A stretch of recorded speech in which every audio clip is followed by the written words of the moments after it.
In this video, I will show you a milling toolpath using a 2D high-speed area mill. 2D high-speed area mill machines pockets using one or more chains to drive the toolpath. To begin, select Toolpaths, 2D high-speed, Area.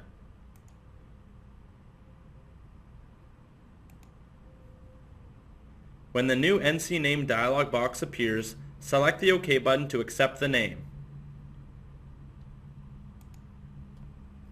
Leave the default setting in the chaining dialog box and chain the inner circle as shown.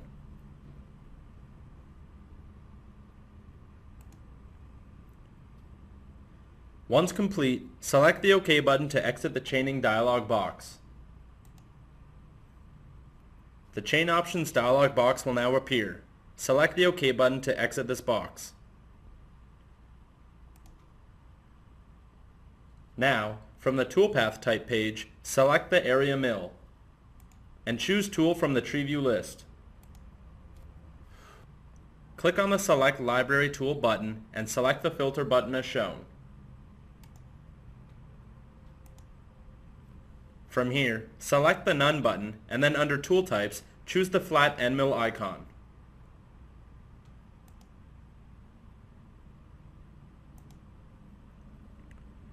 Also, under Tool Diameter, pick Equal and input a value of 0.5 as shown.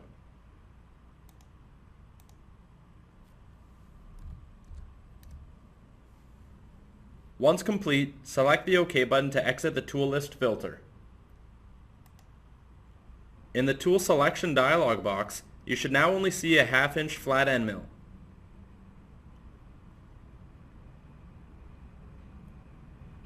Select the 1/2 inch flat end mill in the Tool Selection page and then choose the OK button to exit.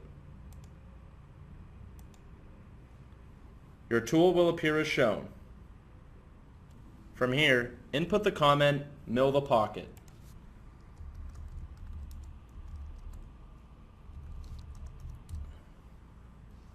You can now choose the cut parameters.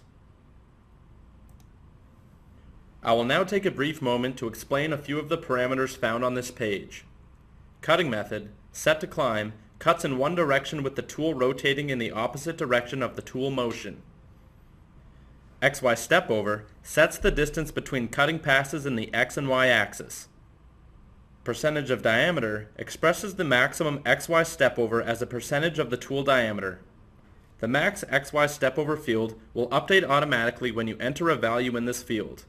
The actual step over is calculated by Mastercam between the min and max values.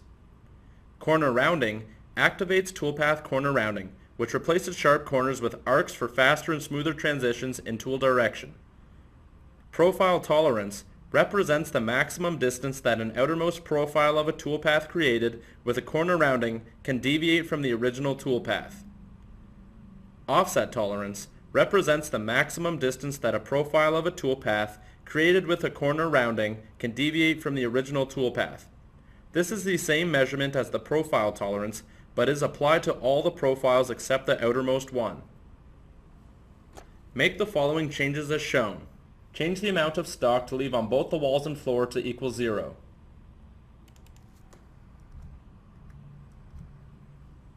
Also, enable corner rounding. Change the max radius value to 0.05, the profile tolerance to 0.001, and the offset tolerance to 0.005.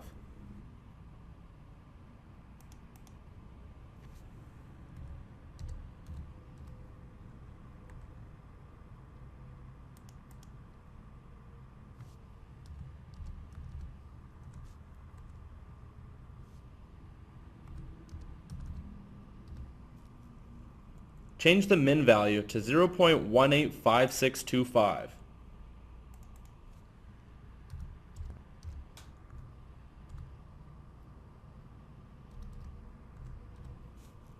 And adjust the max value to equal 0.3375.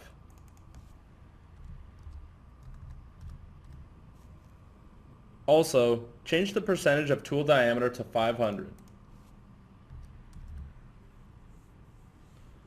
Once the parameters have been adjusted, from the tree view list, you can select the depth cuts and disable it.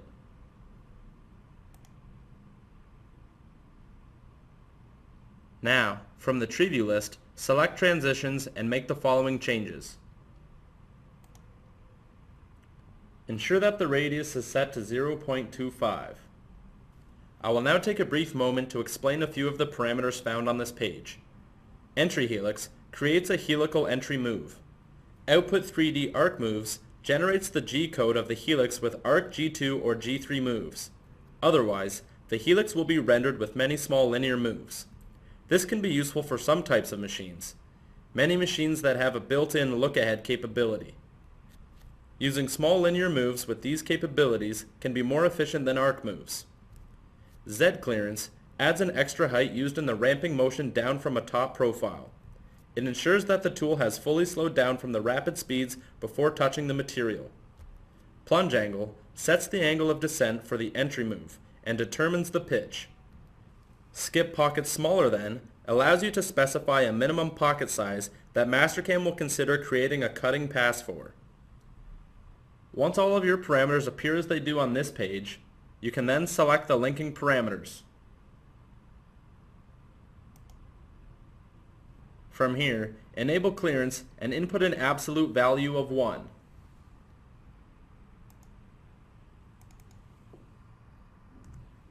Also, change the depth to an absolute amount of -0.05.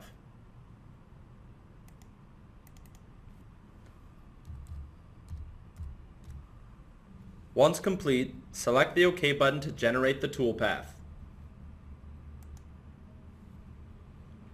Your toolpath will appear as shown.